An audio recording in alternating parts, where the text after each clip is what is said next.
Hello, welcome to സിംപ്ലീസി. എല്ലാവരും സുഖമായിരിക്കല്ലേ? നമുക്കിന്നൊരു home made ഷവർമ എങ്ങനെയാണ് ഉണ്ടാക്കുക നോക്കാം. കുബൂസ് വെച്ചിട്ടുള്ള ഷവർമയാണ് ഇന്ന് ചെയ്യുന്നത്. ആദ്യമായിട്ട് ഒരു ഗ്ലാസ് ഇളം ചൂടുള്ള വെള്ളത്തിലേക്ക് 1 ടീസ്പൂൺ ഈസ്റ്റും 1 ടീസ്പൂൺ പഞ്ചസാരയും ചേർത്ത് നന്നായിട്ട് മിക്സ് ചെയ്ത് കൊടുക്കുക. ഇതൊരു 5-6 മിനിറ്റ് അവിടെ ഇരിക്കട്ടെ. ഇത് ഫെർമെൻ്റായി വരുന്ന ടൈം കൊണ്ട് നമുക്ക് മൈദ എടുക്കാം. 1/2 കിലോ മൈദ വെച്ചിട്ടാണ് നമ്മളിന്ന് കുബൂസ് തയ്യാറാക്കുന്നത്. അതിലേക്ക് 1/4 ടീസ്പൂൺ ഉപ്പ് ചേർത്ത് കൊടുക്കാം. എല്ലായിടത്തും നന്നായിട്ടൊന്ന് ഇളക്കി യോജിപ്പിക്കാം. ഏതാണ്ട് ഒരു 10 മിനിറ്റ് ആയിട്ടുണ്ടാവും നമ്മൾ ഈ ഫെർമെൻറ്റ് ചെയ്യാൻ വെച്ചിട്ട് പുളിക്കാൻ വേണ്ടിയിട്ട് ഈസ്റ്റ് ഇട്ട് വെച്ചിട്ട് അത് കുറേശ്ശെ ആയിട്ട് ഈ മാവിലൊഴിച്ച് നമുക്ക് ചേർത്ത് കുഴച്ചെടുക്കാം. ഏതാണ്ട് ഒരു ചപ്പാത്തിയുടെയൊക്കെ ഒരു പരുവത്തിന് നമുക്കിത് കുഴച്ചെടുക്കണം. കുറേശ്ശെ ആയിട്ട് ചേർത്ത് നമുക്ക് നല്ലോണം കുഴച്ചെടുക്കാം. കുബൂസ് ഉണ്ടാക്കി ചെയ്യാൻ പറ്റാത്തവർക്ക് ചപ്പാത്തിയിലും ഉണ്ടാക്കാം. മൈദമാവ് ആയതുകൊണ്ട് തന്നെ കൈ ഒരു ഒട്ടിപ്പിടുത്തമൊക്കെ ഉണ്ടാവും. കാര്യമാക്കണ്ട, നമ്മൾ കുഴച്ച് വരുന്നതിനനുസരിച്ചിട്ട് അത് ടൈറ്റ് ആയിക്കോളും മാവ്. ഏതാണ്ട് ഒരു 6-7 മിനിറ്റ് നമുക്ക് നന്നായിട്ട് തന്നെ കുഴച്ചെടുക്കാം. കൗണ്ടർ ടോപ്പിൽ ഇട്ട് ഇത് കുഴയ്ക്കാം. ഏതാണ്ട് ഒരു 6 മിനിറ്റ് ഞാൻ നന്നായിട്ട് കുഴച്ചിട്ടുണ്ട്. ഒരല്പം എണ്ണ ഇതിന് മേലെ തടവി കൊടുക്കാം. ഒരു 1.5-2 മണിക്കൂർ ഇത് റെസ്റ്റ് ചെയ്യാൻ വെക്കണം. ഈസ്റ്റൊക്കെ ചേർത്തുകൊണ്ട് നന്നായിട്ട് പൊന്തി വന്ന് മാവൊന്ന് സോഫ്റ്റ് ആവാനുണ്ട്.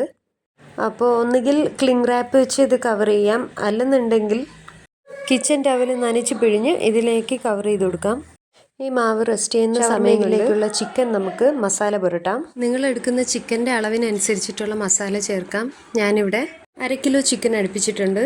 1 ടീസ്പൂൺ മുളക് പൊടി, 1/2 ടീസ്പൂൺ മഞ്ഞൾപ്പൊടി, 1/2 ടീസ്പൂൺ ഗരം മസാല, 1/2 ടീസ്പൂൺ ഉപ്പ്, 1 ടീസ്പൂൺ ഇഞ്ചി വെളുത്തുള്ളി പേസ്റ്റ്. ഇതെല്ലാം ചേർത്തിട്ട് നന്നായിട്ട് വരവി ഒരു 3/4 മണിക്കൂർ വെച്ചിട്ടുള്ളതാണ് ഈ ചിക്കൻ. ഇനി ഒരു പാൻ അടുപ്പത്തേക്ക് വെച്ച് അതിലാവശ്യത്തിനുള്ള എണ്ണ ചേർത്ത് അതിൽ നന്നായിട്ടൊന്ന് ഫ്രൈ ചെയ്തെടുക്കാം. ഫ്രൈ ചെയ്യുമ്പോൾ പീസസ് ചെറുതും എല്ലില്ലാത്ത പീസുമാണെങ്കിൽ അത്രയും നല്ലത്. അപ്പോൾ വേഗം ഇതൊന്ന് ഫ്രൈ ചെയ്തെടുക്കാം. ഇന്നലെ ഇവിടെ ഉണ്ടാക്കിയ പക്കാവടയും കുറച്ചുകൊണ്ടാണ് ചിക്കൻ ഫ്രൈ ചെയ്യുന്നത്. അപ്പോൾ ചിക്കനൊക്കെ ഫ്രൈ ചെയ്ത് എടുത്ത് കഴിഞ്ഞിട്ട് നമുക്ക് മയണൈസ് ഉണ്ടാക്കണം. അതിനായിട്ട് ഒരു മുട്ട, 1/2 ടീസ്പൂണ് താഴെ പഞ്ചസാര, ഉപ്പ്, 3 അല്ലി വെളുത്തുള്ളി, 1 ടീസ്പൂൺ നാരങ്ങ നീര് എല്ലാം കൂടി ചേർത്ത് മിക്സിയുടെ ജാറിൽ നന്നായിട്ടൊന്ന് ബ്ലെൻഡ് ചെയ്തെടുക്കാം. ഒരു തവണ ഒന്ന് ബ്ലെൻഡ് ചെയ്ത് കഴിയുമ്പോഴേക്കും അതിലേക്ക് എണ്ണ ചേർത്ത് കൊടുക്കാം. സൺഫ്ലവർ ഓയിലാണ് ചേർക്കേണ്ടത്. വെളിച്ചെണ്ണയൊക്കെ ചേർത്ത് കഴിഞ്ഞാൽ അത് ഓയിലിൻ്റെ ഒരു കുത്തൽ ടേസ്റ്റ് ഉണ്ടാവും. ഇതെല്ലാം കൂടി കറക്കി എടുത്ത് കഴിഞ്ഞതിന് ശേഷം കുറേശ്ശെ ആയിട്ട് നമുക്ക് ഓയിൽ ചേർത്തും ബ്ലെൻഡ് ചെയ്ത് അത് കട്ടിയാവുന്നത് വരെ ഇടയ്ക്കിടയ്ക്ക് നിർത്തി എണ്ണയും ചേർത്ത് ബ്ലെൻഡ് ചെയ്തെടുക്കാം. ഇപ്പോൾ ഏതാണ്ടായിട്ടുണ്ട്. എൻ്റെ കയ്യിൽ കെച്ചപ്പ് ഇല്ലാത്തത് കൊണ്ട് ഫില്ലിങ്സ് ഒരുപാട് ഡ്രൈ ആവാണ്ടിരിക്കാനാണ് ഈ ഒരു പരുവത്തിൽ ഞാൻ സ്റ്റോപ്പ് ചെയ്ത്. നിങ്ങൾക്ക് വേണമെങ്കിൽ ഒരു 1-1.5 ടീസ്പൂൺ ഓയിലും കൂടി ചേർത്ത് ഒന്നുകൂടി ഒന്ന് കറക്കിയെടുത്ത് ഉപയോഗിക്കാം. നമ്മൾ കുഴച്ച് വെച്ച കുബൂസിൻ്റെ മാവ് ഡബിൾ സൈസായിട്ടുണ്ട്. അത് പൊങ്ങിയൊക്കെ വന്നിട്ടുണ്ട്. അത്യാവശ്യത്തിന് വലിപ്പമുള്ള ഉരുളകളായിട്ട് നമുക്കിതൊന്ന് ഉരുട്ടിയെടുക്കാം. അത്യാവശ്യം വലിപ്പത്തിന് വേണം ഇത് എടുക്കാനായിട്ട്. ചപ്പാത്തി പോലെ തീരെ ചെറിയ ബോൾസ് വേണ്ട. എനിക്ക് ഏതാണ്ട് ഒരു 7-8 ബോൾസോളം കിട്ടിയിട്ടുണ്ട്. ഡ്രൈ ആവാണ്ടിരിക്കാനായി ഒരല്പം എണ്ണ തടവി കൊടുത്തിട്ടുണ്ട്. ഇനി ഓരോന്നായിട്ട് നമുക്ക് പരത്തിയെടുക്കാം. കുബൂസിന് പരത്തുമ്പോൾ ഒരു 2-3 ചപ്പാത്തിയുടെ കനത്തിന് വേണം പരത്തിയെടുക്കാനായിട്ട്. അപ്പോൾ ശരിയെല്ലാം പരത്തിയെടുത്ത് നമുക്ക് ചുട്ട് തുടങ്ങാം. മൈദാപ്പൊടി വിതറിയിട്ടാണ് നമ്മൾ പരത്തിയെടുക്കുന്നത്. പാനിലേക്ക് ഒരെണ്ണം ഇട്ട് അതിലേക്ക് ബബിൾസ് പൊന്തി വരുന്നത് നമുക്ക് കാണാൻ പറ്റും.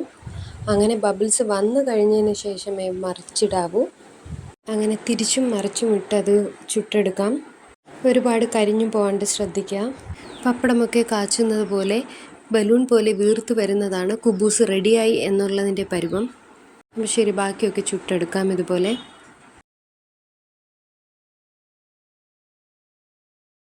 ഇതും കൂടി ആയി കഴിയുമ്പോഴേക്കും നമുക്ക് ഫില്ലിങ്സിനായിട്ടുള്ള സാധനങ്ങൾ തയ്യാറാക്കാം. അതിലേക്ക് ഒരു ക്യാരറ്റ്, ഒരു സവാള, ഒരു തക്കാളി ഇതെല്ലാം സ്ലൈസ് ചെയ്തെടുക്കാം. ചിക്കൻ ഫ്രൈ ചെയ്തത് ചെറിയ പീസുകളാക്കാം. ഫില്ല് ചെയ്യാനായിട്ട് നമുക്ക് ബൗളിലേക്ക് ക്യാരറ്റ്, തക്കാളി, സവാള ചേർത്ത് കൊടുക്കാം. എന്നിവയോടൊപ്പം തന്നെ മയണൈസും കൂടി ആഡ് ചെയ്ത് മിക്സ് ചെയ്തിട്ടാണ് ഞാൻ ഫില്ലിങ്സ് ചെയ്തിട്ടുള്ളത്.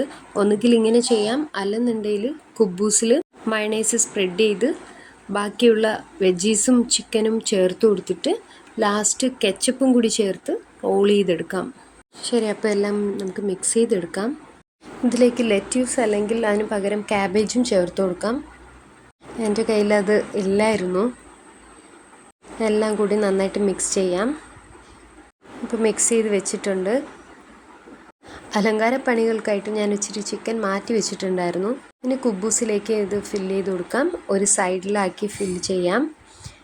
എന്നിട്ട് ടൈറ്റാക്കി റോൾ ചെയ്തെടുക്കാം. പുറത്തുനിന്ന് കഴിക്കുമ്പോൾ തന്നെ നമ്മൾ ഒരുപാട് കംപ്ലൈൻറ്റ്സ് കേൾക്കുന്നുണ്ട്.